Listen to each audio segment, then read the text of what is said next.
నేను ఇప్పుడు శ్రీకృష్ణదేవరాయల ఏకపాత్రాభినయం చేయబోతున్నాను. అహో దేవదేవ విరూపాక్ష స్వామి, కోటి నమోవాకాలు. తండ్రి, నీ దివ్య మంగళ కరుణా కటాక్షల వీక్షణలతో శ్రీ విద్యారణ్య స్వామి వారి శుభాశిషులతో రూపొందిన ఈ సామ్రాజ్యం కళాకాలం కలకలలాడుతూ వర్తిల్లుగాక. మహోన్నత శయంతో హరిహర రాయలు, బుక్కరాయలు స్థాపించిన ఈ తెలుగు రాజ్యం శాఖోపశాఖలుగా విస్తరిల్లి మహా సామ్రాజ్యంగా వెలుగొందుగాక. ముక్కారు వానలతో తడిసి ముడిసిన భూమాత సస్యశ్యామలంతో ఈ ప్రజానికానికి ఆకలనేదే తెలియనియకుండా చేసింది. ఆ అన్నపూర్ణమాత ఆదరంతో అన్నమా రామచంద్ర అన్న మాటనే మరిపించింది. అంతా ఆ మాత అనుగ్రహం.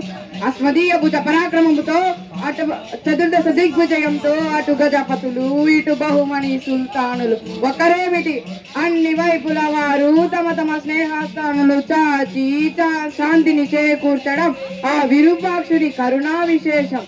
అమ్మ జగజ్జనని, అష్టరూపిణి లక్ష్మీమాత ఆ మహావిష్ణువుతో కూడి అష్ట కష్టాలే కాదు అష్టైశ్వర్యాలను ప్రసాదించి ఏ కష్టము లేకుండా విజయనగరంలో రత్నాలను రాసులుగా పోయించి విజయనగరం నవరత్నాల నగరంగా ఆచంద్రార్థం నిలిపి సరస్వతి లక్ష్ములు ఒక్క చోట నిలవరన్న మాటను అసత్యము చేసితివి కదా. అంతా నీ కృప అపారం తల్లి. అమ్మా శారదామాత, నీ నేత్ర ద్వియా వీక్షణలు మా రాజ్యంపై చాలా చల్లగా కురిపించావు తల్లి. అందుకే సంగీత సాహిత్యాలు మా రాజ్యంలో అణువణువున విస్తరిల్లాయి. శిల్పకళ, చిత్రకళ, నాట్యకళ ఒకటేమిటి 64 కళలు మా రాజ్యంలో తాండవమాడుతున్నాయి.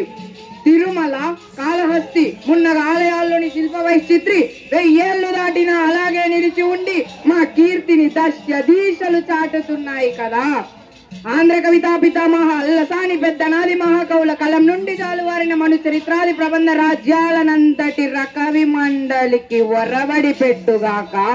గిర్వాణ నిర్మాణ కవిత మహోమండని నేర్పిన బోధునితో పోల్చి అస్మత్ అష్టదిగ్గజ కవివారేణ్యులను నన్ను ఆంధ్ర బోధునిగా కీర్తించడం నీ చలువే కదా చదువుల తల్లి.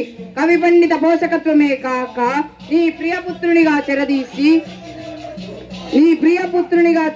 చెరదీసి ఆముక్తమాల్యాది కావ్యాన్ని నా చేత కూడా కావించి కవిరాజుగా రాజకవిగా శాశ్వత కీర్తిని కలిగించిన నీకు ఇవే నా కళాసుమాంతులు. తండ్రి విరూపాక్ష, సంగమ, సాలువ, తులువ వంటి వంశాలచే నిరాటకంగా పాలించబడుతున్న ఈ విజయనగర మహాసామ్రాజ్యంపై ఏ దుష్టదృష్టి పడకుండా, ఏ పరదేశులు ఆక్రమించకుండా సకల కళలతో విరజిల్లాలని ఆశీర్వదించు స్వామి. జై విరూపాక్ష స్వామి, జై విద్యారణ్య స్వామి, జై మహావిష్ణు, జై జై.